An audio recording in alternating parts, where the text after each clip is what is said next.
Nasamsam ang tinatayang 515 gramo ng hinihinalang shabu na nagkakahalaga ng humigit kumulang 3,502,000 pesos sa ikinasang drug buy-bust operation ng Provincial Drug Enforcement Unit Team 2 ng Iloilo Police Provincial Office sa pakikipagtulungan ng Pasig City Police Station at ng Provincial Intelligence Unit sa Gawad Kalinga, Barangay Agdahon, Pasig City, Iloilo. Nito lamang ika-6 ng Pebrero taong kasalukuyan. Ayon kay Police Major Daji De Lima, hepe ng Provincial Drug Enforcement Unit, kinilala ang mga naarestong suspect na sina alias Danny, 60 taong gulang, may asawa, itinuturing na high-value individual ng Provincial Drug Enforcement Unit ng Iloilo Police Provincial Office, at si alias Josel, 54 na taong gulang, may asawa, isang street-level individual, mga parehong walang trabaho at residente ng probinsya ng Iloilo.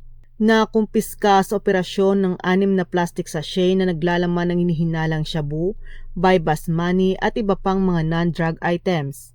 Kasalukuyang nasa kustudiya na ng Pasig City Police Station ang mga arestado at maharap sa kasong paglabag sa Republic Act 9165 o ang Comprehensive Dangerous Drugs Act of 2002. Patuloy ang dedikasyon ng kapulisan ng Western Visayas na protektahan ang komunidad laban sa panganib ng ilegal na droga upang mapanatili ang kaligtasan ng bawat mamamayan. Mula dito sa Police Regional Office 6, ako ang inyong Police News Network Correspondent, Patrol Woman Charmaine Balunsat, alagad ng batas, tagataguyod ng Balitang Pulis.